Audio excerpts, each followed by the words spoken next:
મેં મારી માતાને ખુશ કરવા માટે હરાજીમાં એક સેકન્ડ હેન્ડ ગાડી ખરીદી અને તેને ડેન્ટિંગ પેઇન્ટિંગ માટે વર્કશોપ લઈ ગયો.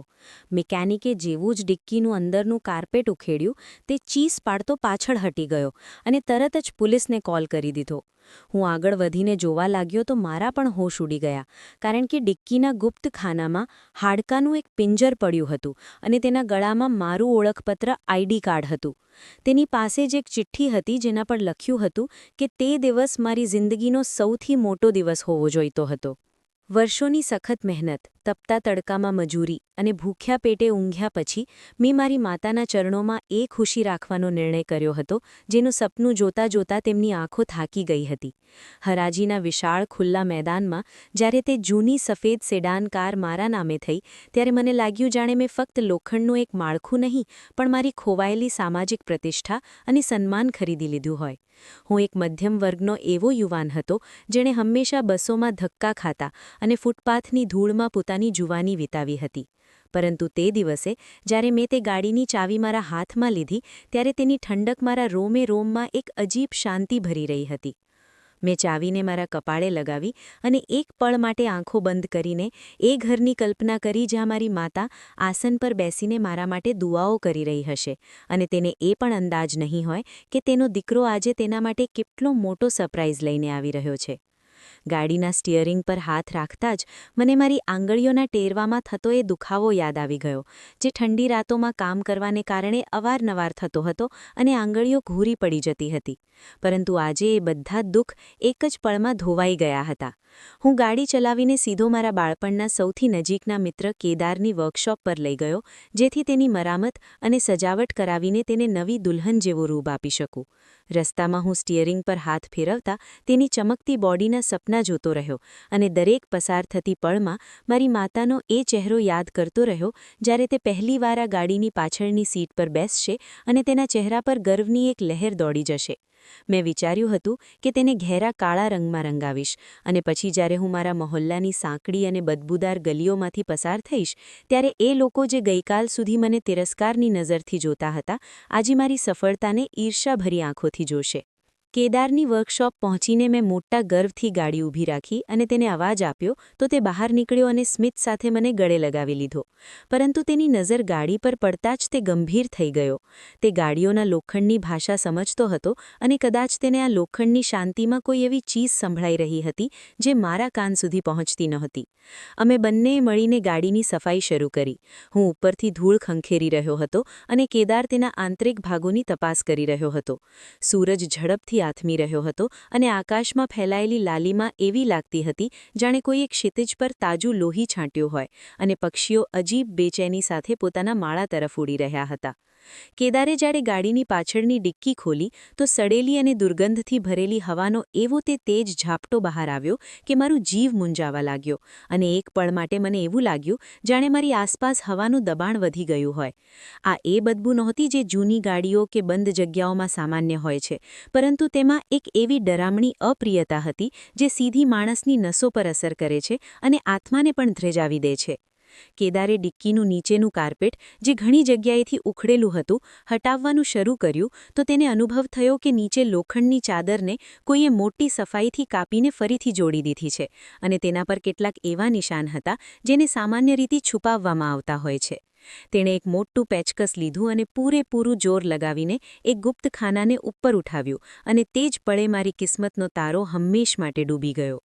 બીજી જ ક્ષણે કેદારના ગળામાંથી નીકળેલી એક ભયાનક અને હૃદય ચીરી નાખનારી ચીસે વર્કશોપની દિવાલોને હલાવી દીધી અને આસપાસના ઝાડ પર બેઠેલા પક્ષીઓ ડરના માર્યા ઉડવા લાગ્યા. તે બદહવાસ થઈને પાછળ હટી ગયો. તેનો રંગ મુર્દા જેવો સફેદ પડી ગયો હતો અને તેની આંખો જાણે બહાર નીકળી આવશે તેવી લાગતી હતી. તેના હાથ કાંપી રહ્યા હતા અને તે કંઈક કહેવાની કોશિશ કરી રહ્યો હતો, પણ શબ્દો તેના ગળામાં જ અટકી ગયા, જાણે કોઈએ તેની જીભ ખેંચી લીધી હોય. તેણે કાંપતા હાથે મોબાઈલ કાઢ્યો અને સીધો પોલીસને ફોન લગાવી દીધો. જ્યારે હું સ્તબ્ધ થઈને તેને જોઈ રહ્યો હતો, મારું હૃદય પાગલ પક્ષીની જેમ પાંસળીઓ સાથે અથડાઈ ગયું હતું અને મને મારી કનપટીઓમાં લોહીના વહેવાનો અવાજ સ્પષ્ટ સંભળાઈ રહ્યો હતો. મારા અંદરના ભયે મને આગળ વધતા રોક્યો, પરંતુ એક અજાણી જિજ્ઞાસા અને બેચેનીએ મારા કદમોને હરકત આપી અને હું ભારે ડગલે ડિક્કી તરફ વધ્યો. જેવું મેં ડિક્કીના એ ડરાણમાં ગુપ્ત ખાનામાં જોયું, મારી રૂહ કાપી ઉઠી અને મને એવું લાગ્યું જાણે મારી કરોડરજ્જુ પર બરફનો ટુકડો મૂકી દેવામાં આવ્યો હોય. ત્યાં માનવીય હાડકાનું એક સડેલું અને વિકૃત માળખું પડ્યું હતું, જે સમયની ધૂળ અને જામી ગયેલા લોહીના થરથી ઢંકાયેલું હતું. પરંતુ તેની દહેશત હજુ પણ કોઈ ભયાનક અત્યાચાર અને બરબાદીની વાર્તા ચીસો પાડીને સંભળાવી રહી હતી. પરંતુ અસલી તબાહી તો હજુ બાકી હતી, જેણે મારા હોશ ઉડાવી દીધા. એ હાડકાના ઢગલાની બરાબર ઉપર મારું અસલી પ્લાસ્ટિકનો ઓળખપત્ર આઈડી કાર્ડ પડ્યું હતું, જેના પર મારી તસવીર એકદમ સાફ અને સ્પષ્ટ હતી. એ જ ઓળખપત્ર જે 2 વર્ષ પહેલાં બસની મુસાફરી દરમિયાન પર્સ ચોરાઈ જવાથી ગુમ થઈ ગયું હતું, જેની રિપોર્ટ નોંધાવવા માટે મેં ન જાણે કેટલાય પોલીસ સ્ટેશનોના ચક્કર લગાવ્યા હતા અને અધિકારીઓ સામે આજીજી કરી હતી. મારું નામ વિરેન્દ્રસિંહ અને મારા ઘરનું સરનામું એ લાશની છાતી પર એવી રીતે રાખેલું હતું જાણે આ લાશ વિરેન્દ્રની નહીં, પણ વિરેન્દ્ર પોતે જ આ લાશ હોય અને તેનું પોતાનું અસ્તિત્વ ક્યાંય ખોવાઈ ગયું હોય. હાડકાના આ ઢગલા પાસે એક સડેલી પીળી ચિઠ્ઠી પણ પડી હતી, જેના પર કોઈએ લાલ શાહીથી, જે કદાચ લોહી હતું, મોટા અને સાફ અક્ષરોમાં લખ્યું હતું કે આને ત્યાં જ દફનાવી દીધો જ્યાં તેની ઓળખ દફન હતી અને હવે આગલો વારો તારો છે. આ શબ્દોએ મારી આસપાસ ફરતી દુનિયાને થંભાવી દીધી અને મને અનુભવ થયો કે તે હાડકાં હલી રહ્યા છે અને મારી પાસે મારું જીવતું જાગતું અસ્તિત્વ માંગી રહ્યા છે. મારું મગજ શૂન્ય થઈ ગયું હતું. આંખો સામે અંધારું છવાવા લાગ્યું અને મને મારી માતાનું એ હાસ્ય યાદ આવવા લાગ્યું, જે પડવારમાં માતમમાં બદલાવાનું હતું. 2 વર્ષ પહેલાંની એ મામૂલી ચોરી ખરેખર એક એવી જાળ હતી જેમાં આજે મારે જીવતા દફનાવાનું હતું, અને તે શિકારી કદાચ મારી આસપાસ જ ક્યાંક હાજર હતો. તે ઓળખપત્ર ત્યાં કેવી રીતે પહોંચ્યું અને તે લાશ સાથે મારો શું સંબંધ હતો, જેના વિશે હું જાણતો પણ નહોતો? આ સવાલો મારી છાતીમાં ઝેરી ખંજરની જેમ ઉતરી રહ્યા હતા અને મારો દમ ઘૂંટાઈ રહ્યો હતો. પોલીસની ગાડીઓના સાયરન હવે નજીક આવી ચૂક્યા હતા અને મહોલ્લાના એ લોકો જે થોડીવાર પહેલાં મને અભિનંદન આપવા માટે ભેગા થઈ રહ્યા હતા, હવે એ જ લોકો મને એક નિર્દય અને ખૂંખાર હત્યારાની જેમ જોઈ રહ્યા હતા અને તેમની આંખોમાં મારા માટે માત્ર નફરત હતી. પોલીસે આવતાની સાથે જ મને વાળથી પકડીને કાચી જમીન પર પટકી દીધો અને મારા નાજુક હાથોમાં લોખંડની હાથકડીઓ પહેરાવી દીધી, જેની ખૂંચણ મારી રૂહ સુધી અનુભવાઈ રહી હતી. હું ચીસો પાડીને કહેતો રહ્યો કે હું નિર્દોષ છું, મેં તો આ ગાડી આજે જ હરાજીમાંથી ખરીદી છે, પરંતુ મારો અવાજ કોઈના સુધી પહોંચતો નહોતો. એવું લાગતું હતું જાણે હું કોઈ ઊંડા કૂવામાંથી બૂમો પાડી રહ્યો હોઉં. નિરીક્ષકે તે ચિઠ્ઠી અને મારું ઓળખપત્ર એક થેલીમાં નાખીને જપ્ત કરી લીધું અને મને એવી નજરથી જોયો જાણે હું દુનિયાનો સૌથી ઘૃણાસ્પદ અને તુચ્છ અપરાધી હોઉં, જેનું કોઈ ઠેકાણું નથી. મને જીપમાં બેસાડીને લઈ જવામાં આવી રહ્યો હતો અને હું પાછળની બારીમાંથી જોઈ રહ્યો હતો કે મારી તે નવી ગાડી હવે એક મનહૂસ શબયાત્રા જેવી લાગી રહી હતી, જે મારા બધા સપનાઓને પોતાની ભીતર સમેટીને બેઠી હતી. જે ખુશી હું મારી માતા માટે લાવ્યો હતો, એ જ હવે તેમના માટે જીવનભરનો રોગ અને દુષ્કા બનવાની હતી, અને એ વિચાર માત્રથી મારું હૃદય ચીરાઈ રહ્યું હતું. પેલી ચિઠ્ઠીના શબ્દો વારંવાર મારા કાનમાં ગૂંજી રહ્યા હતા, હવે વારો તારો છે. મને એવું લાગ્યું જાણે પેલો મરેલો માણસ હવે તે ગાડીમાંથી નીકળીને મારી સાથે જીપમાં આવી બેઠો હોય અને મારી જીવિત ઓળખ છીનવીને મને વિનાશની ઊંડી ખીણો તરફ લઈ જઈ રહ્યો હોય. મારી જિંદગીનો આખો સંઘર્ષ એક પળમાં રાખ થઈ ગયો હતો અને હું એવા અંધારા કૂવામાં પડી ચૂક્યો હતો જ્યાં પ્રકાશનું એક નાનકડું કિરણ પણ નહોતું, અને હવે કેવળ અંધારું અને મોત જ મારું ભાગ્ય બનવાના હતા. પોલીસ સ્ટેશનની એક કાળી કોઠરી જેમાં મને ધકેલી દેવામાં આવ્યો, ત્યાંની દિવાલોમાંથી પણ સડતા માનવ માંસ જેવી દુર્ગંધ આવી રહી હતી અને ત્યાંની શાંતિ કબ્રસ્તાન કરતાં પણ વધુ ભયાનક હતી. મારા હાથોમાં રહેલી હાથકડીઓ હવે મારા માંસમાં ખૂંપી રહી હતી, પરંતુ તેની પીડા એ માનસિક યાતનાની સામે કંઈ જ નહોતી જે તે ચિઠ્ઠી અને મારા ઓળખપત્રએ મારા અસ્તિત્વ પર લાદી દીધી હતી. પોલીસના સિપાહીઓએ મને જીપમાંથી ઉતારતી વખતે જે રીતે ઠોકરો મારી, તેણે ફક્ત મારા શરીરને જ નહીં પણ એ આબરૂને પણ કચડી રાખી જેને મેં વર્ષોની મહેનતથી સાચવી રાખી હતી. નિરીક્ષકે મારી સામે પેલી પીળી ચિઠ્ઠી રાખી જેના પર લખ્યું હતું, હવે વારો તારો છે, અને પછી તેણે મારા ચહેરા પર જોરદાર લપડાક મારી, જેનાથી મારા કાનમાં તમરા બોલવા લાગ્યા અને મોઢાનો સ્વાદ ખારો થઈ ગયો. તે મને પૂછી રહ્યો હતો કે મેં આ વ્યક્તિને કેમ માર્યો અને તેની લાશને ગાડીના ગુપ્ત ખાનામાં કેમ છુપાવી, પરંતુ મારી પાસે મૌન અને આંસુ સિવાય કોઈ ઉત્તર ન હતો. હું જેટલી મારી નિર્દોષતાની દુહાઈ દેતો તે એટલો જ ક્રોધિત થતો અને કહેતો કે જો તું આને નથી ઓળખતો તો તારું ઓળખપત્ર આ લાશની સાથે શું કરી રહ્યું છે. હું તેને કેવી રીતે સમજાવું કે 2 વર્ષ પહેલાં જ્યારે મારું પાકીટ ચોરાયું હતું ત્યારે મેં તેને એક સામાન્ય ઘટના માની હતી, પરંતુ એ ઘટના જ ખરેખર મારા મૃત્યુની ભૂમિકા હતી. રાતનો અંધકાર જેમ જેમ ઘેરો થતો જતો હતો, જેલના સળિયા પાછળ મને મારી માતાનો ચહેરો દેખાઈ રહ્યો હતો, જે ઘરના દરવાજે બેસીને મારી રાહ જોઈ રહી હશે. મને પૂરો વિશ્વાસ હતો કે તે મારા માટે તડપતી હશે. પરંતુ જ્યારે મને ખબર પડી કે મારી માતા પોલીસ સ્ટેશન આવી છે, ત્યારે મારા દિલને એક પળ માટે શાંતિ મળી. પણ એ શાંતિ પણ એક નવા તોફાનની એંધાણ હતી. જ્યારે તેને મારી સામે લાવવામાં આવી ત્યારે મેં વિચાર્યું હતું કે તે ધ્રુસકે ધ્રુસકે રડશે અને પોલીસવાળાના પગમાં પડીને કહેશે કે મારો દીકરો નિર્દોષ છે. પરંતુ મારી માતાના ચહેરા પર એવું મૌન હતું જાણે કોઈ ઊંડા રહસ્યની ચાદર ઓઢી હોય. તેની આંખોમાં આંસુ નહોતા, પણ એક અજીબ આતંક અને ભય હતો, જાણે તે પહેલેથી જ જાણતી હોય કે આ બધું થવાનું જ છે. જ્યારે મેં સળિયા પાછળથી તેનો હાથ પકડવાની કોશિશ કરી ત્યારે તેણે પોતાનો હાથ પાછો ખેંચી લીધો અને તેની નજરો મારી સાથે ન મળી. તે બસ એટલું જ બોલી, "વિરેન્દ્ર, તે આ ગાડી કેમ ખરીદી? શું તે મને પૂછ્યું હતું?" અને તેના અવાજમાં જે ધ્રુજારી હતી તે કોઈ દુઃખની નહીં, પણ કોઈ બહુ મોટા અપરાધના પડદા ઉફાશના ડરની લાગતી હતી. હું હેરાન રહી ગયો કે મારી માતા જેણે હંમેશા મને દરેક મુશ્કેલીમાંથી કાઢ્યો હતો, આજે મને બચાવવાને બદલે એ ગાડી વિશે કેમ પૂછી રહી છે. ઇન્સ્પેક્ટરે જ્યારે મારી માતાની પૂછપરછ શરૂ કરી ત્યારે તે એકદમ મૂર્તિ બની ગઈ અને તેણે એવા જવાબો આપ્યા જેનાથી હું વધુ શંકાના ઘેરામાં આવી ગયો. મને એવું લાગવા લાગ્યું કે મારી માતા મારાથી કંઈક છુપાવી રહી છે, કોઈ એવું રહસ્ય જે આ ગાડી અને પેલા પિંજર સાથે જોડાયેલું હતું. અને એ રહસ્ય એટલું ભયાનક છે કે તેને જીભ પર લાવતા તે ડરી રહી છે. જ્યારે પોલીસનો અત્યાચાર સીમા વટાવી ગયો અને તેમણે મને ઊંધો લટકાવીને મારવાનું શરૂ કર્યું ત્યારે હું ફક્ત ઈશ્વરને પોકારી રહ્યો હતો. પરંતુ દરેક પ્રહારની સાથે મારા મનમાં પેલી ચિઠ્ઠી ઘૂમી રહી હતી જેના પર લખ્યું હતું, "હવે વારો તારો છે." મને જેલના એક ખૂણામાં પડેલા એવો અનુભવ થયો કે કોઈ પડછાયો દિવાલ સાથે સરકી રહ્યો છે અને મને જોઈને સ્મિત કરી રહ્યો છે. તે પડછાયો કદાચ એ જ શબનો હતો જેની ઓળખ હવે મારી ઓળખ બની ચૂકી હતી. રાતના છેલ્લા પ્રહેરે જ્યારે સ્ટેશનમાં સન્નાટો છવાઈ ગયો ત્યારે મને મારી બાજુની કોટડીમાંથી એક હળવો ગણગણાટ સંભળાયો, જે બિલકુલ મારા જેવો જ અવાજ હતો. તે કહી રહ્યો હતો, "વિરેન્દ્ર, તે વિચાર્યું હતું કે તું તારી જિંદગી બદલી નાખીશ, પણ જિંદગી બદલવા માટે ભૂતકાળને દફનાવવો પડે છે અને તારો ભૂતકાળ તો આજે તારી ડિક્કીમાંથી મળી આવ્યો છે." હું ગભરાઈને આમ તેમ જોવા લાગ્યો, પરંતુ ત્યાં મારા સિવાય કોઈ નહોતું. મારી માતાનું એ જીદભર્યું મૌન અને તેનો ઠંડો વ્યવહાર મારા દિલમાં ખંજરની જેમ ખૂંપી રહ્યો હતો. અને મને લાગવા માંડ્યું હતું કે જે સ્ત્રીને હું મારી જન્નત સમજતો હતો તેના સીનામાં કોઈ નર્ક જેવું એવું રહસ્ય દફન છે જેની કિંમત આજે હું મારી જિંદગી આપીને ચૂકવી રહ્યો છું. જેલની કાળી દિવાલો પર મને મારું જ લોહી વહેતું દેખાઈ રહ્યું હતું અને પેલી ચિઠ્ઠી જેના પર લખ્યું હતું, "હવે વારો તારો છે," હવે મને મારા કપાળ પર લખાયેલી અનુભવાતી હતી. મેં વિચાર્યું હતું કે તે ગાડી ખુશીઓ લાવશે, પરંતુ તે તો એક એવું શબપેટી નીકળી જેમાં મારી આખી જિંદગી જીવતી દફનાવી દેવામાં આવી.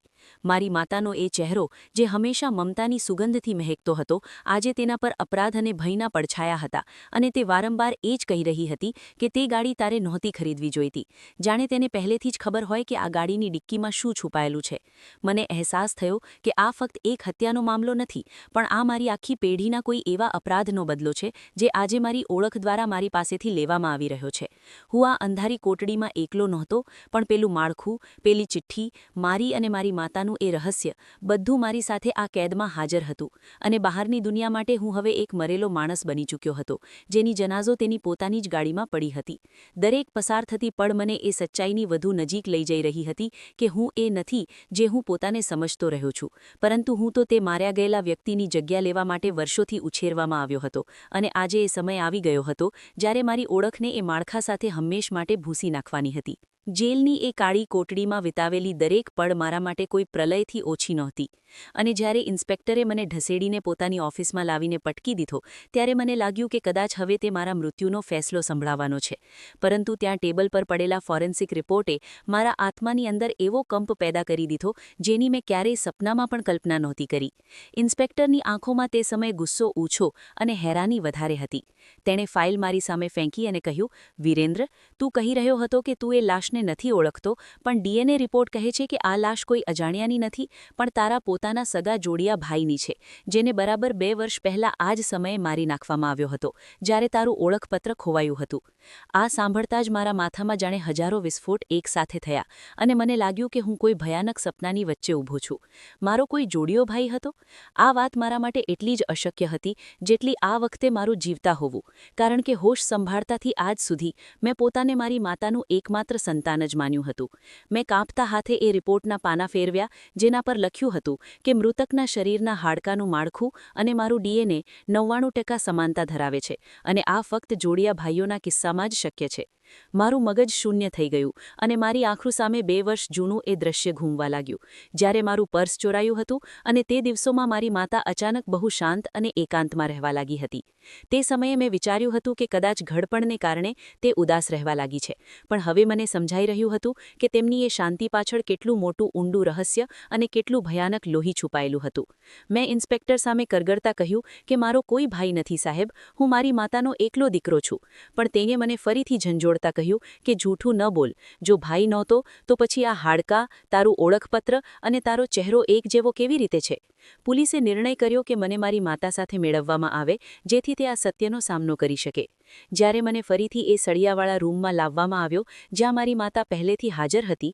ત્યારે મારું અસ્તિત્વ ગુસ્સા અને આઘાતથી કાંપી રહ્યું હતું મેં મારી માતા તરફ જોયું જે હજુ પણ એ જ જીદભર્યા મૌનમાં પડેલી હતી જાણે તેનું શરીર તો ત્યાં હાજર હોય પણ આત્મા ક્યાંક બહુ દૂર કોઈ વાદળમાં કેદ હોય મેં મારી માતા સામે પેલો ફોરેન્સિક રિપોર્ટ પટક્યો અને એવી ભયાનક ચીસ પાડી કે પોલીસ સ્ટેશનની છત પણ ધ્રુજી ઉઠી હું ચિલ્લાયો માં મને જણાવ કે આ શું તમાશો છે આ રિપોર્ટ કહી રહ્યો છે કે તે માળખું મારા જોડિયા ભાઈનું છે મારો કયો ભાઈ હતો જેનો ઉલ્લેખ તે આજ સુધી મારી પાસે નથી કર્યો તે મને હંમેશા કેમ કહ્યું કે હું જ તારો એકમાત્ર સહારો છું જો મારો કોઈ ભાઈ હતો તો તે ક્યાં હતો અને તેને 2 વર્ષ પહેલા આ ગાડીની ડિક્કીમાં કોઈએ હત્યા કરીને મારી ઓળખપત્ર સાથે કેમ દફનાવી દીધો મારી માતાએ જેવો જ જોડિયા ભાઈનું નામ સાંભળ્યું તેના ચહેરાનો રંગ પળવારમાં બદલાઈ ગયો અને જે આંખો અત્યાર સુધી પથ્થરની જેમ સ્થિર હતી તેમાં અચાનક ડરની લહેર દોડી ગઈ તેના હાથ ખરાબ રીતે કાંપવા લાગ્યા તે કંઈક કહેવા માંગતી હતી પણ શબ્દો તેના ગળામાં અટકી ગયા મેં ફરીથી ચીસ પાડીને કહ્યું બોલ માં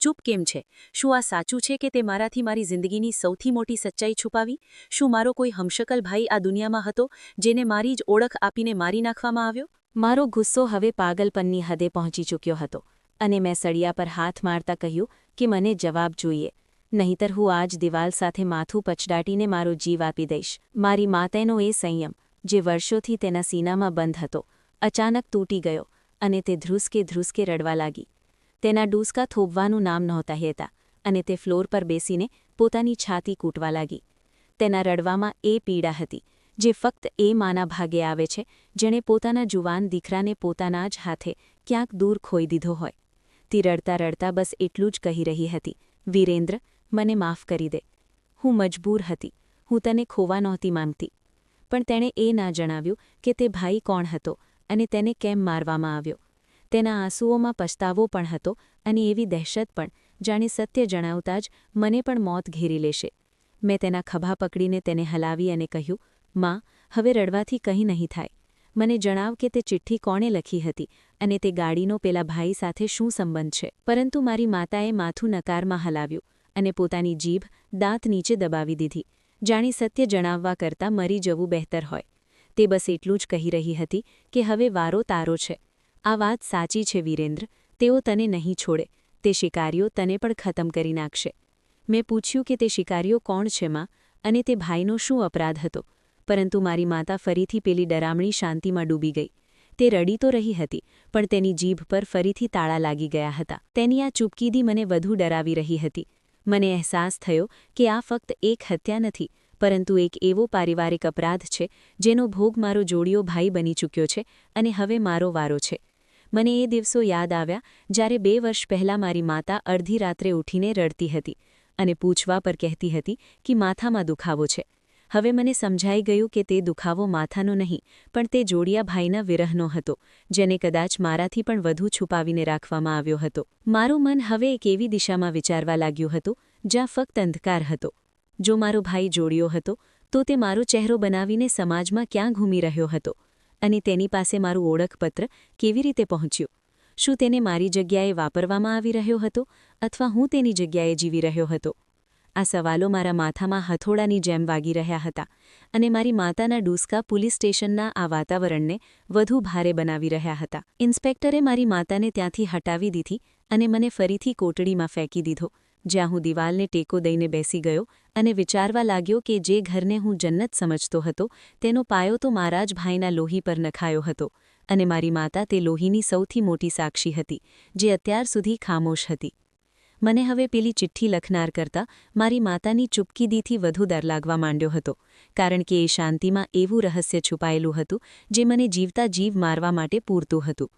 મારી આંખો સામે પેલા પિંજરની તસવીર વારંવાર આવી રહી હતી અને મને લાગતું હતું કે તે હાડકાં મને કહી રહ્યા હતા કે વીરેન્દ્ર, તું મારી જગ્યાએ કેમ જીવી રહ્યો છે અને હું તારી જગ્યાએ આ ગાડીની ડિક્કીમાં કેમ સડી રહ્યો છું. આ સનસનાટી હવે મારી નસોમાં ફેલાઈ ચૂકી હતી અને મને ખબર હતી કે હવે આ રહસ્યનો છેલ્લો છેડો ફક્ત તે ગાડીના અસલી માલિક સુધી પહોંચીને જ મળશે, જેનો ઉલ્લેખ અત્યાર સુધી સૌથી છુપાવવામાં આવ્યો હતો. મારી જિંદગીની શતરંજ પર હવે મોહરા ગોઠવાઈ ગયા હતા અને હું એક એવી રમતનો હિસ્સો બની ગયો હતો જ્યાં મારો પોતાનો ભાઈ મારો સૌથી મોટો દુશ્મન બનીને ઉભર્યો હતો. મેં કોટડીની ઠંડી દિવાલ પર માથું ટેકવ્યું અને મારી યાદોના બંધ તાળા ખોલવાની કોશિશ કરી. તે તમામ દિવસો જ્યારે મેં પોતાને એકલો માન્યો હતો, હવે મને લાગતું હતું કે કોઈ પડછાયો હંમેશા મારી સાથે સાથે ચાલતો હતો. તે ભાઈ, જેનો ઉલ્લેખ ક્યારેય ના થયો, તે ક્યાં ઉછર્યો અને તેને મારાથી દૂર કેમ રાખવામાં આવ્યો? શું મારી માતાએ તેને કોઈના હવાલે કર્યો હતો અથવા તે કોઈ બીજા અપરાધની સજા ભોગવી રહ્યો હતો? ફોરેન્સિક રિપોર્ટના તે શબ્દો મારા મનમાં કોઈ ઝેરી સાંપની જેમ સરકી રહ્યા હતા કે મૃત્યુ સમયે તેના શરીર પર યાતનાના નિશાન હતા અને તેને બહુ નિર્દયતાથી મારવામાં આવ્યો હતો. મારી માતાનું એ રદન મને કહી રહ્યું હતું કે તે મારા કરતાં વધુ તેના માટે તડપતી હતી, પર તેનો ડર તેની મમતા કરતાં વધુ તાકતવર હતો. મને યાદ આવ્યો કે 2 વર્ષ પહેલાં જ્યારે મારું કાર્ડ ખોવાયું હતું ત્યારે એ જ દિવસોમાં મોહલ્લામાં એક અજાણ્યો શખ્સ જોવા મળ્યો હતો, જે બિલકુલ મારા જેવો જ દેખાતો હતો. મેં તેને મારી હમશકલ સમજીને નજરઅંદાજ કરી દીધો, પણ તે જ હમશકલ મારી ગાડીની ડિક્કીમાંથી હાડકાના રૂપમાં મળ્યો હતો. મારો ગુસ્સો હવે એક ઠંડી આગમાં બદલાઈ રહ્યો હતો. મેં ફેસલો કર્યો કે જો મારી માતા સત્ય નહીં જણાવે તો હું પોતે જ એ અંધકારનું સીનું ચીરી નાખીશ. મેં સળિયા પાછળથી બહારની પરસાળમાં જોયું, જ્યાં સિપાહી જોકા ખાઈ રહ્યો હતો. મને લાગ્યું કે તે ચિઠ્ઠી લખનાર હજુ પણ મને ક્યાંકથી જોઈ રહ્યો છે અને મારી દરેક હરકત પર નજર રાખી રહ્યો છે. હવે વારો તારો છે. આ શબ્દો મારા કપાળ પર ગરમ લોખંડની જેમ અંકિત થઈ ગયા અને મને અનુભવાઈ રહ્યું હતું કે તે ભાઈ, જેને હું જાણતો પણ નહોતો, તેનો અધૂરો બદલો હવે મારે પૂરો કરવાનો છે અથવા તેની જેમ જ આ ગાડીની ડિક્કીમાં હંમેશ માટે સૂઈ જવાનું છે. મારી માતાની ચીસો હજુ પણ મારા કાનમાં ગૂંજી રહી હતી અને મને લાગતું હતું કે સત્યનું સૂરજ જ્યારે ઉગશે ત્યારે તે મારા આખા ખાનદાનને બાળીને રાખ કરી દેશે. પરંતુ હવે પાછા હટવાનો રસ્તો બંધ થઈ ગયો હતો. હું આ એવા ચક્રવ્યૂહમાં ફસાઈ ગયો હતો જ્યાંથી નીકળવાનો એકમાત્ર રસ્તો તે મોતના સોદાગરનો હાથ પકડવાનો હતો, જેણે મારું ઓળખપત્ર તે લાશ પર છોડ્યું હતું, જેથી હું કોઈને કોઈ દિવસે તે મુકામ સુધી પહોંચું જ્યાં મારી અસલી ઓળખ દફન હતી. પોલીસ સ્ટેશનની આ ઠંડી અને બોજિલ હવામાં જ્યારે મારી માતાના આંસુઓએ ફ્લોરની માટીને ભીંજવી દીધી, ત્યારે તેણે મને એવી નજરથી જોયો જાણે તે આજે 20 વર્ષ પછી ફરી જીવતી થઈ હોય. પણ આ જિંદગી ફક્ત પીડાનું એક નવું સ્વરૂપ હતી. તેણે મારો હાથ પકડ્યો અને તેના કાંપતા હાથ બરફ કરતાં પણ વધુ ઠંડા હતા, જેની ઠંડક મારી રૂહ સુધી ઉતરી રહી હતી. મેં ધ્યાનથી મારી માતાનો ચહેરો જોયો અને કહ્યું, માં, આખરે તું મને આ યાતનામાંથી કેમ નથી કાઢતી? તે કયું રહસ્ય છે જે તારા સીનામાં દફન છે, જે તને જીવવા નથી દેતું અને મને મરવા નથી દેતું? મારી આ ફરિયાદ પર તે ડૂસકા લેતા બોલી કે વીરેન્દ્ર, તું તે નથી જે તું પોતાને સમજી રહ્યો છે. તારી સચ્ચાઈ તે વ્યક્તિની જિંદગી કરતાં ક્યાંય વધુ ભયાનક અને લોહીથી ખરડાયેલી છે, જેનો બોજ મેં એકલીએ મારી નબળી જાન પર ઉઠાવી રાખ્યો હતો. માતાની આ કબૂલાત પર હું સ્તબ્ધ રહી ગયો. મારા શરીરના રૂવાણા ઊભા થઈ ગયા, કારણ કે મને સમજાઈ ગયું હતું કે આ કોઈ સામાન્ય વાત નથી, પણ એવું રહસ્ય છે જેનાથી મારી જિંદગી અને શ્વાસની દોરી જોડાયેલી છે. મારો આખો અસ્તિત્વ જાણે કાન બની ગયો હતો, અને હું તે રહસ્યનો રક્ષક બનવાનો હતો જેને માતાએ અત્યાર સુધી પોતાના સીનામાં કોઈ ભારે પથ્થરની જેમ દબાવી રાખ્યું હતું. તે કહેવા લાગી કે પોલીસને જે વ્યક્તિની લાશ મળી છે તે ખરેખર તારો જોડિયો ભાઈ છે. માતાની આ વાતે મારી બધી શંકા-કુશંકાઓ મિટાવી દીધી, અને હું કુદરતની આ નિર્દયી વિડંબણા પર અવાક રહી ગયો. 20 વર્ષ પહેલાં જ્યારે તારા પિતાનું અચાનક અવસાન થયું, તે જ સમયે હું હોસ્પિટલના લેબર રૂમમાં જિંદગી અને મોતની સૌથી મોટી જંગ લડી રહી હતી. તારા પિતાના મૃત્યુના સમાચાર સાંભળતા જ તારા નિર્દયી સાસુરિયાઓના ચહેરા પરથી સગાઈ અને હમદર્દીનો નકાબ ઉતરી ગયો. તેઓ મિલકતના એટલા ભૂખ્યા અને ક્રૂર હતા કે ઈચ્છતા હતા કે હું મારા થનારા બાળકો સહિત તે જ હોસ્પિટલના બિસ્તર પર દમ તોડી દઉં, જેથી તારા પિતાની બધી મિલકત અને વૈભવ તેમના નામે થઈ જાય અને કોઈ વારસદાર ના બચે. હોસ્પિટલના તે રૂમમાં જ્યારે તું અને તારો જોડિયો ભાઈ નિહાલ પેદા થયા, તો મારી નિર્દયી સાસુએ એક મોટી રકમની લાલચ આપીને આદેશ આપ્યો કે મને ઝેરનું ઇન્જેક્શન આપીને હંમેશ માટે ચૂપ કરી દેવામાં આવે અને જન્મેલા બાળકને તેમને હવાલે કરી દેવામાં આવે, જેથી તેઓ તેને પોતાની મરજીથી ઉછેરે કે મારી નાખે. તે નર્સનું નામ કદાચ મારિયા હતું. તે ઈશ્વરનો ડર રાખનારી અને સાહસિક સ્ત્રી હતી. મારી સાસુની તે ક્રૂરતા અને દરિંદગી જોઈને તેણે એવો દાવ રમ્યો જેણે આપણી બધી જિંદગી બદલી નાખી. તેને તને એટલે કે વીરેન્દ્રને જન્મતાની સાથે જ એક જૂના મેલા-ઘેલા કપડામાં લપેટીને દૂર પડેલી અલમારીના નીચેના ખાનામાં છુપાવી દીધો અને આવીને મારી સાસુ સાથે જૂઠું બોલી કે ફક્ત એક જ બાળક જન્મ્યું છે અને તે નિહાલ છે. મારી સાસુ નિહાલને વિજયની નિશાની સમજીને પોતાની સાથે લઈને ત્યાંથી ચાલી ગઈ અને જતી વખતે એવી હિદાયત આપી ગઈ કે વહુને મારી નાખજો. જ્યારે નર્સે જોયું કે તે લોકો જઈ ચૂક્યા છે, તો તે મારી પાસે આવી અને મને હોશમાં લાવવા માટે મારા મોઢા પર પાણીના છાંટા માર્યા. તેણે મને કહ્યું કે જો તું તારી અને આ બીજા બાળકની જાન બચાવવા માંગતી હોય તો આને તારા સીના સાથે લગાડીને અત્યારે જ અહીંથી ગાયબ થઈ જા. હું તારી સાસુને કહી દઈશ કે તું હોસ્પિટલમાંથી એકલી ભાગી ગઈ છે અને પાગલ થઈ ગઈ છે. મારા સીનામાં મારા પતિના મૃત્યુનું ગમ હજુ પણ તાજું હતું અને ઉપરથી આ એક વધુ આઘાત મારા પર તૂટી પડ્યો. ત્યારે મેં મારી બચેલી હિંમત ભેગી કરી, મારા નિહાલને ઈશ્વરના હવાલે કર્યો અને તને મારા સીના સાથે લગાડી દીધો. હું અર્ધબેહોશીની હાલતમાં તને મારા કલેજા સાથે લગાડીને ત્યાંથી નીકળી ગઈ અને પછી ક્યારેય પાછા વળીને મારા ઘર તરફ ના જોયું. મેં એક ગુમનામ જિંદગી જીવી. શહેર અને ગલી વાસણ ધોયા, લોકોના ઘરોમાં ઝાડુ માર્યું અને તને એવા છાયામાં ઉછેર્યો જ્યાં દુશ્મનની નજર ના પડી શકે. તું હંમેશા મને પૂછતો હતો કે તારા પિતા કોણ હતા અને આપણું કોઈ સંબંધી કેમ નથી, પણ હું તને શું જણાવત કે તારો સગો ભાઈ દુશ્મનોના ખોળામાં જઈ રહ્યો છે અને તારી માતા પોતાની ઓળખ મિટાવીને એક ભાગેડુની જિંદગી જીવી રહી છે. સમય પસાર થતો ગયો અને મેં વિચાર્યું કે કદાચ હવે આપણે સુરક્ષિત છીએ અને તે લોકો આપણને ભૂલી ચૂક્યા હશે. પરંતુ 2 વર્ષ પહેલાં જ્યારે તારું ઓળખપત્ર ચોરાયું અને તારો ચહેરો બિલકુલ તારા પિતા જેવો સામે આવ્યો, ત્યારે એક જૂના મહોલ્લાની સ્ત્રીએ મને બજારમાં ઓળખી લીધી. તે કમલામાઈ હતી, જે મારા સાસરિયાના ઘરના મહોલ્લામાં રહેતી હતી અને મારી ગાઢ મિત્ર હતી. તેણે મને જણાવ્યું કે તારા સાસરિયાઓ એટલે કે તારા જેઠના દીકરાઓએ મિલકતના લાલચમાં નિહાલની હત્યા કરી નાખી, કારણ કે તે મિલકતનો અસલી કાયદેસરનો વારસદાર બની ચૂક્યો હતો. તેને માર્યા પછી તેમને ક્યાંકથી એવી ભણક લાગી ગઈ કે વીરેન્દ્ર એટલે કે તું પણ જીવતો છે, કારણ કે તારો ચહેરો નિહાલ સાથે બહુ મળે છે અને તું પણ આ મિલકતમાં બરાબરનો હિસ્સેદાર છે. તે સ્ત્રી મને ચેતવણી આપી રહી હતી કે તે નરાધમો હવે તારી શોધમાં પાગલ થઈ ચૂક્યા છે, જેથી તારા પિતાની બચેલી મિલકત પર કોઈ દાવેદાર જીવતો ના બચે. બરાબર તે જ સમયે તારું ઓળખપત્ર ચોરાયું અને હું સમજી ગઈ કે તે શિકારીઓ તારી બહુ નજીક પહોંચી ચૂક્યા છે અને તેમણે તારો પીછો શરૂ કરી દીધો છે. હું ડરના માર્યા તને લઈને એ જૂના ઘરથી રાતોરાત ભાગી નીકળી અને આપણે આ નવા શહેરમાં આવી ગયા, જેથી તું તેમની લોહિયાળ નજરોથી દૂર રહે. મેં તને ક્યારેય નહોતું જણાવ્યું કે તારો એક જોડિયો ભાઈ પણ હતો, જે બિલકુલ તારા જેવો દેખાતો હતો, કારણ કે મને ડર હતો કે જો તને આ સત્ય ખબર પડી જશે તો તું ગુસ્સે અને બદલાની આગમાં સળગીને તારા હક માટે તેમની સામે ઊભો થઈ જઈશ અને હું તને પણ એ જ રીતે ખોઈ દઈશ, જે રીતે મેં નિહાલને ખોયો હતો. તે હાડકાં જે દાડીના ગુપ્ત ખાનામાંથી મળ્યા છે તે તારા ભાઈ નિહાલના જ છે, જેમને તેમણે હત્યા કર્યા પછી કદાચ એટલા માટે છુપાવ્યા હતા જેથી આ લાશને તારી ઓળખ બનાવી શકે, અને તે ગાડી જેને તું તારી મહેનતની કમાણીથી ખરીદેલી ખુશકિસ્મતી સમજીને લાવ્યો હતો તે ખરેખર તારા દુશ્મનો દ્વારા બિછાવવામાં આવેલી એક જાળ હતી જે ફરી ફરીને હરાજી દ્વારા તારી પાસે એટલા માટે પહોંચી જેથી કાયદાની નજરમાં તું જ તારા ભાઈનો કાતિલ બની જાય. અને પેલી ચિઠ્ઠી જેના પર લખ્યું હતું કે હવે વારો તારો છે તે તારા જેઠના દીકરાઓનો ખુલ્લો સંદેશ છે કે તેમણે નિહાલને મિટાવી દીધો છે અને હવે આગામી નિશાન તું છે. મારી માતા આ બધું જણાવતા ફ્લોર પર ઢળી પડી અને તેની ચીસો પોલીસ સ્ટેશનની દિવાલોમાં એક ભયાનક ગૂંજ પેદા કરી રહી હતી.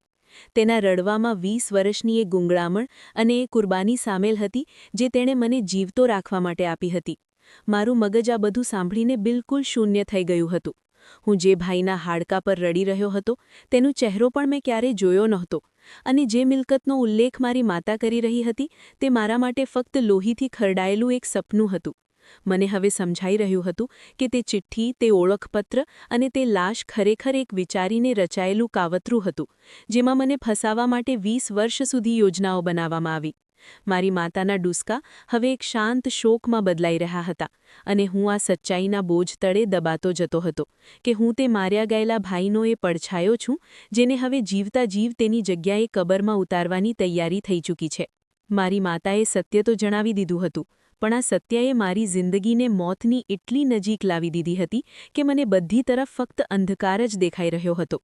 હવે મારે ફક્ત પોલીસની હાથકડીઓથી જ નહીં પણ એ પોતાનાઓ સાથે પણ લડવાનું હતું જેમણે મારા ભાઈનું લોહી કર્યું હતું, જેમણે તેના શરીરને નષ્ટ કર્યું હતું અને જેઓ હવે મારા આત્માના પણ તરસ્યા હતા. મેં મારી માતાનું માથું મારા ખોળામાં રાખ્યું અને વિચાર્યું કે જે ગાડી મેં મારી માતાના આરામ માટે ખરીદી હતી તે જ ગાડી હવે મારા ભાઈનું કફન અને મારી તબાહીનું નિશાન બની ચૂકી છે અને તેનો અસલી માલિક તે છે જે અત્યાર સુધી પડદા પાછળ છુપાઈને મારી બરબાદીનો તમાશો જોઈ રહ્યો છે. જેલની આ કાળી અને બદબૂદાર દિવાલો વચ્ચે મેં મારી જિંદગીની છેલ્લી આશા પણ ગુમાવી દીધી હતી અને મને વિશ્વાસ થઈ ગયો હતો કે હવે મારું આખું અસ્તિત્વ આ જ સળિયા પાછળ સડી જશે. આખી રાત મેં તે કોટડીના ખૂણામાં લપાઈને ફક્ત મારી માતાના ખુલાસાઓ વિશે વિચાર્યું હતું કારણ કે કોઈ એટમ બોમ્બની જેમ મારી પ્રતિષ્ઠા વિખરાઈ ગઈ હતી. મારું મગજ શૂન્ય હતું અને દરેક ક્ષણે મને પેલી ચિઠ્ઠી યાદ આવતી હતી જેના પર લખ્યું હતું કે હવે વારો તારો છે. મને અનુભવાતું હતું જાણે કોઈ અદૃશ્ય હાથ મને ખેંચીને આ ઊંડી ખીણમાં ફેંકી રહ્યો છે જ્યાંથી પરત ફરવું અશક્ય છે. પરંતુ જ્યારે સવારનું પહેલું કિરણ આ નાના સળિયાઓમાંથી ગળાઈને ફ્લોર પર પડ્યું ત્યારે કસ્ટડીના ભારે લોખંડના દરવાજા ખુલવાનો અવાજ આવ્યો. તે અવાજ કોઈ નવી જિંદગીના દસ્તક જેવો હતો.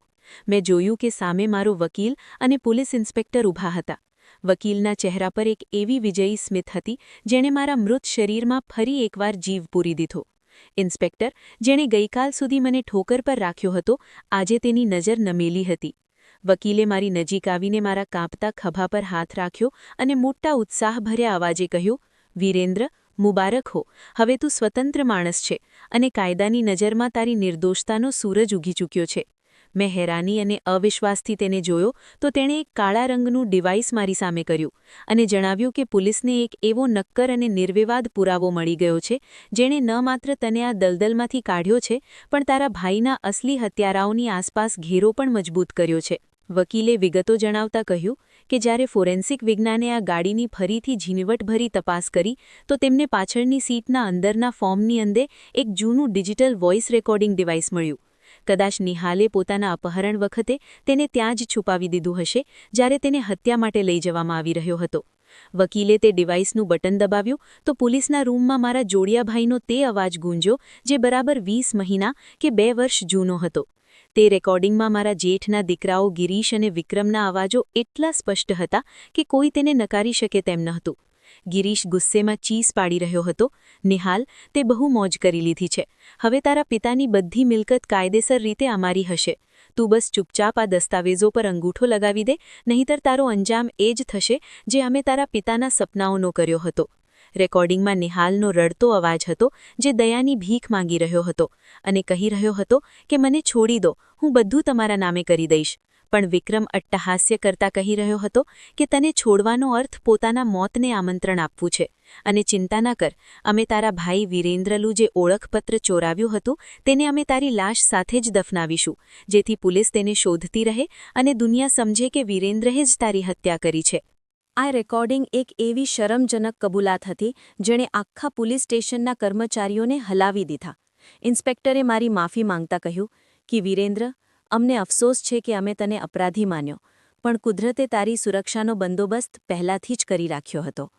પોલીસે તે જ વખતે મોટી પોલીસ ફોર્સ સાથે ગિરીશ અને વિક્રમના બંગલા પર દરોડો પાડ્યો, જ્યાં તેઓ બેખબર બેસીને મારી બરબાદીની ઉજવણી કરી રહ્યા હતા. જ્યારે તેમને હાથકડી પહેરાવવામાં આવી અને તેમની સામે તે રેકોર્ડિંગ વગાડવામાં આવ્યું, ત્યારે તેમના ચહેરા મુર્દા જેવા પીળા પડી ગયા અને તેમની બધી અક્કડ ધૂળમાં મળી ગઈ. તેમના ઘરેથી તે બધા જ નકલી દસ્તાવેજો મળ્યા જે તેમણે મિલકત હડપવા માટે બનાવ્યા હતા. જ્યારે હું જેલની આ ભયાનક દિવાલોથી બહાર નીકળ્યો, ત્યારે મને લાગ્યું જાણે મારો પુનર્જન્મ થયો છે. સ્ટેશનના ગેટ પર મારી માતા ઊભી હતી. તેના હાથમાં પ્રાર્થનાની સાદડી હતી અને તેની આંખો ખુશીના આંસુઓથી ભીંજાયેલી હતી. મેં દોડીને તેને ગળે લગાવી અને અમે બંને રસ્તાની વચ્ચે બેસીને મોડે સુધી રડતા રહ્યા. તે 20 વર્ષનો ડર, તે ગુમનામી ભરેલી જિંદગી અને તે પડછાયા હવે હંમેશ માટે ખતમ થઈ ચૂક્યા હતા. વકીલની સલાહથી મેં નિર્ણય કર્યો કે હું મારો હક તે અત્યાચારીઓને ક્યારેય નહીં આપું અને મારી માતાને તેના અંતિમ દિવસોમાં શાંતિ આપીશ. મને મિલકતનો લોભ નહોતો, પણ હું મારી માતાને તેનો હક ગમે તે ભોગે અપાવવા માંગતો હતો. વકીલે અદાલત દ્વારા બધી કાયદાકીય પ્રક્રિયા પૂરી કરી અને થોડા જ દિવસોમાં તે બધી મિલકત જે મારા પિતાની હતી અને જેના પર આ નરાધમોએ કબજો કર્યો હતો, તે કાયદેસર રીતે મારા અને મારી માતાના નામે ટ્રાન્સફર કરી દેવામાં આવી. હું જે ગઈકાલ સુધી એક જૂની ગાડી ખરીદવા માટે પાઈ જમા કરી રહ્યો હતો, આજે હું એક બહુ મોટી મિલકતનો માલિક બની ગયો હતો. પણ મારા માટે સૌથી મોટી મિલકત મારી માતાનો તે સંતોષ હતો જે હવે તેના ચહેરા પર સાફ દેખાઈ રહ્યો હતો. મેં સૌથી પહેલાં તે હરાજીવાળી ગાડીને ઠીક કરાવી અને તેને મારા ઘરના એક ખાસ હિસ્સામાં ઊભી કરી દીધી, જેથી તે મને હંમેશા યાદ અપાવતી રહે કે સત્ય છુપાઈ શકે છે પણ મીટી શકતું નથી. મેં મારા ભાઈ નિહાલના અસ્થિઓને પૂરા ધાર્મિક સન્માન સાથે પવિત્ર નદીમાં વહાવ્યા અને તેની માટી પર તે ઓળખપત્ર પણ દફનાવી દીધું જેણે મને એક હત્યારામાંથી એક ઉત્તરાધિકારીમાં બદલી નાખ્યો હતો. મારી માતા તે દિવસે મારા ભાઈની માટી પર ધ્રુસકે રડી અને મારું હૃદય પણ લોહીના આંસુ રડી રહ્યું હતું.